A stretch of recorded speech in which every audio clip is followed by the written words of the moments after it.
Hi, everybody. It's Jessica, the Enneagram Life Coach, and this video today is going to be on how to at least make an attempt to get closer to your Enneagram type if you don't already know what your Enneagram type is. So here's the thing.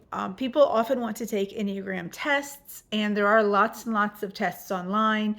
And the challenge with taking a test is many people don't know themselves as well as they think they know themselves. And so it's helpful. So taking an assessment online and like answering multiple choice questions about yourself can be problematic. I'm just making this guess, but I would say not even 50% of the time are the answers correct. And that's because it's really hard to come up with an assessment that will properly reflect the personality of the person taking the test.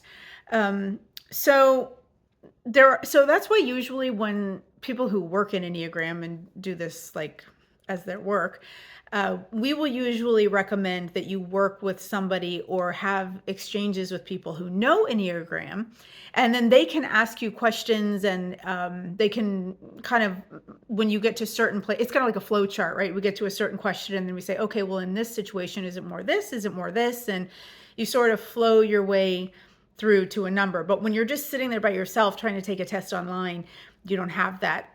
That's just not how it's structured.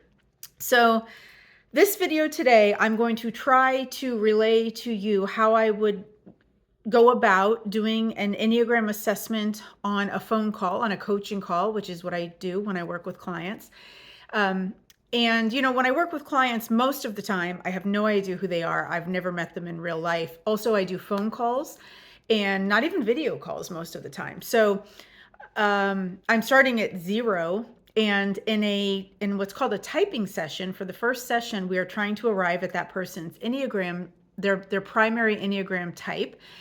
And I have a few different strategies that I use to go about that, but today I'm going to try to tell you one of the main ones. And this is an adaptation from Riso and Hudson's book, The Wisdom of the Enneagram. This assessment is in that book. And I believe Don Riso came up with this.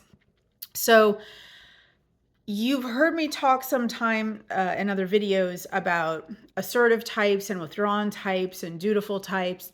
We're gonna sort that like that. This assessment that we're gonna go through today is based on those concepts. It's if we crisscross two separate questions, one of them finding out if you're assertive or withdrawn or dutiful, and the next question finding out if you are more optimistic, reactive, or objective. When we get to the bottom of those two questions, we can usually at least get closer to your Enneagram type. Okay, so we're going to go through that here on the video, and I know obviously I can't hear your responses. So maybe if you can grab a pen and a piece of paper, that would be helpful for the end when I give you the answer key. Also, I have a book I sell on Amazon called Enneagram Grace. There's a form of that in that book. There's also a form of the same type of assessment. There's multiple kinds of assessments in my book. And so if you have that book, you can also have a paper copy of this. Okay, so here's what we're going to do. I'm going to ask you two questions, and you decide. I'll give you two questions with three options of answers, and you decide which of those answers is most like you. Now, again, you might not know yourself as well as you think you do. So like that can be a breakdown of your results. If somebody you know can go over, like somebody who knows you really well can go over your responses, that might be helpful, because again, a lot of people don't really know how they show up in the world. And to give them some grace, let's be clear, we only have our own selves as a framework, right? Like most of us are our own reference point. Obviously, who else would be our reference point? Especially, when you're children, of course you're your own reference point. Then as you get older, some people naturally start noticing like, other people are doing this differently. And some people don't. Some people do not notice that they are operating in a way that is significantly different from people around them. Okay, I hope you have your pen and your paper. And so here's my first question for you. Generally, when you are in a group of people who you don't know real well, like let's just say you're at a dinner party with 10 people at a table. I'm making this up. Um, what is your sort of vibe about the evening? So the option one is you feel pretty confident. I mean, you'll have some interesting things to say. Maybe you'll meet some interesting people. You know what you want generally in life, so you know how to strike up a conversation about important topics or things that matter. And that's generally what you'll do if you go to a dinner party is you'll be open, of course, to other people also having intelligent and stimulating conversations. But if they don't, no problem. You've got some I don't know, some like good vibes and some cool stuff you can bring, and you are pretty confident in yourself to meet and hang out with these strangers. That's option A. Okay.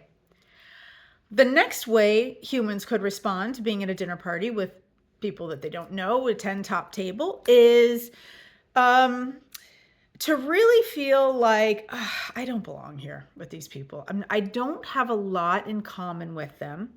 Somehow, some way, I don't relate. I'm different than they are.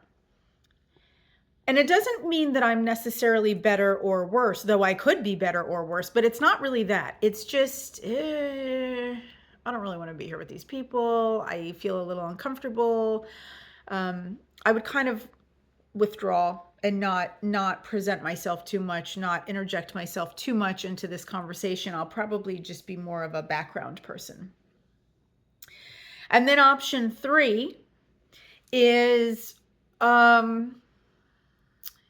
this is for the people who see themselves as kind of like constructive members of society who have something to offer and who like could help people know something that is useful or something that would be valuable to these people. Except for that, like you're only at a dinner party and it's like 10 people and it's just going to be a couple hours. So there's not really a chance that you're going to be able to share and help at your full capacity because there's just not time for that, and you don't know these people, and this is possibly your only chance ever to interact with them. So it's like, well, I wish I could, or if the circumstances would allow, I could probably really bring some goodness into these people's lives. But also, we're only here at a dinner party, so that may or may not happen. But I want to help. Whatever it is, I want to be helpful. Okay, that's option 3. So that's the first one. Which one of those is most like you? So again, just to reiterate, option 1 was you're pretty solid, pretty confident. You're going to have some important things to say, and your conversations at least will be engaging and exciting and just pretty interesting. Option B was, I don't really feel comfortable initially in a group of people, especially if I've never met them. I feel like I'm a little different. I'm somehow outside of them, or I don't belong in a certain way. Not that I'm necessarily better or worse. It's just, I'm just not, I don't fit in. And then the third one is, well, I do have a lot to offer and I'm a very helpful person and I would love to give to them and help build, and pour into their lives. But given the circumstance, it's a shame. I might not be able to really do that at my full capacity. Also, these are all subconscious, okay? We don't necessarily sit down at a dinner table and think these things. It's just, if you really had to think about it, how is it that you approach a dinner party? Okay, that was question number 1. So hopefully you've got your answer there. Now let's go to question number 2. Question number 2 is, forget the dinner party. We're now going to have a different scenario here. Question number 2 is, when things in life don't go your way, how do you respond? So the first response here is going to be, no matter what, you always look at the bright side. Well, hey, I mean, yeah, it's rainy outside, but I've been wanting to paint. So even though the weather is kind of a bummer, I'll find something else to do anyway. These people are eternal optimists, always willing to turn the situation around and look for the silver lining. Like always. Like even in situations where maybe there's not much of a silver lining, or it's maybe a catastrophe or a real tragedy, it's like these people, their minds and their personalities are just always able to flip it to something sunny, something that's, well, at least this, and be optimistic. Or option 2 is, when something goes wrong, do you tend to have a more difficult time keeping your big emotions in? Meaning you don't have that great of a poker face. And so if you're really upset about something in any given moment, pretty much people around you are going to know that you're really upset. It's not going to be a secret. And you're probably going to have an outburst, actually. And that'll happen usually if you're upset about things. But it's just that your emotions come up so fast and so strong. If you're this kind of person, this is valid. Some people, their emotions just well up so quickly and so fast. It's just like a geyser, right? And they just have a really big reaction. And it doesn't even necessarily matter if it's like a quote big thing in life or even a little thing. If they kind of get caught off guard, there's going to be a big volcano. And maybe it doesn't last very long. It might only last a minute. I'm not saying they get stuck in that for the rest of the day. It's just that when they get hit with something real hard, they have a visceral and obvious reaction that other people around them can see. Okay, that was the second option. And the third option is, when things don't go my way, I don't actually get emotional. In fact, I almost never get emotional. I go into this, I shift into this zone where I am hyper focused on logically solving the problem. What is in my control and what's not in my control. And so even if I feel emotions about it, which, I might, if something goes wrong, I might have really big feelings, but I just don't have the sense that big feelings are constructive or helpful in that moment. So rather than get carried away by my emotions, if something goes really, really wrong, my brain and my personality just goes right to, okay, what's the solution? What is the best thing I can do right now, here in this moment, given the circumstances, to make the situation somewhat better? Those are what we call the logical types. Okay, so that was question 2. Okay, now I'm going to give you the answer key for questions 1 and 2.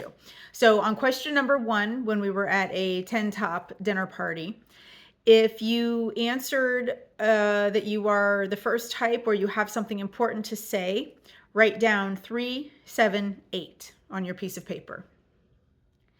If you answered number 2, that you were more withdrawn and you don't feel like you have a lot in common with those people, answer 4, 5, 9. Write that down, 4, 5, 9.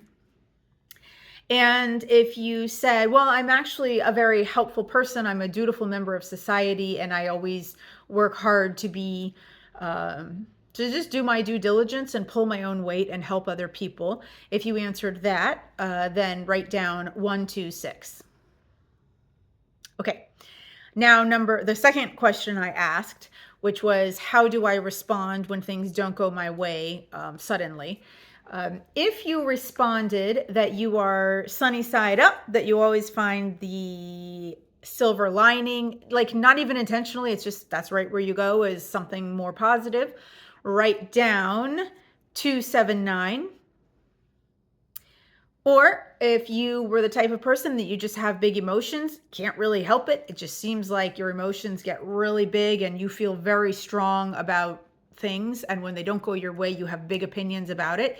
If that's you, write down 4, 6, 8. Or if for the second question, if you answered the third response, which is, in any situation, you stay totally cool as a cucumber, always. You're just cool as a cucumber. You don't have outward reactions despite what could be going on inside. It doesn't matter what's going on inside. You're able to keep a poker face that whole time and come up with a logical solution. If that is the one you answered for that, write down 135. So now you should have you should have 6 numbers written on your page, right? The first one and the second one. Whichever number shows up in both of those, we're going to make a hypothesis that that could be your Enneagram type. Now, again, it might not be, for 2 reasons. One reason I already mentioned, you might not have a good understanding of how you are compared to other people, or because humans are really complicated and our personalities are really, really complicated.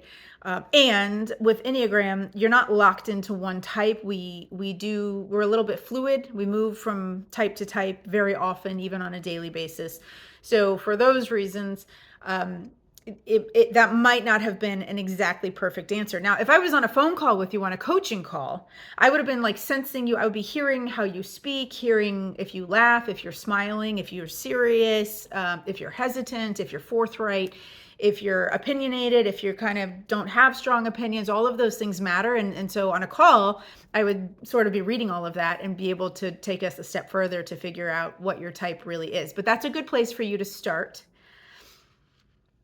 I will also say, if for either of those questions, if one of those reactions is super foreign to you and you say, I never do that, then cross that one off and take those 3 numbers off of your list. So for example, if for the first question, if you say, well, I don't know, at a dinner party, I might feel like I have a lot to say, or I might want to help everyone, but I definitely don't withdraw or feel like I don't belong. I don't ever feel like I don't belong. Then cross off 4, 5, 9, and that means you're most likely not a 4, a 5, or a 9. Okay? Capiche? Is that the word? You understand? Okay. This is just going to be a short video today because that was just to help you get closer to your Enneagram type. You can also watch all of my previous videos because, of course, they're all on Enneagram types. And I would also say, if you're not sure about this, ask somebody who knows you really well what their take on you is. Because they see you in these real life situations. They see you out to dinner with friends and they see you when things go wrong. And they can say, well, actually, I think you're more of this one. You don't do this as much as you do that. Because realistically, every human at some point in their life could probably answer all 3 questions on the top. You could answer 1, 2, 3, and all 3 on the bottom. You could answer 1, 2, and 3. Like, you're not just one specific thing all the time, but what we're looking for is how you are most of the time. Okay, this is a short and sweet video. Let me know, give me your feedback. I'm up for it. Please, what do I say? Like and subscribe to this channel if you're finding it helpful. And I will catch up with you next week. Thanks for watching.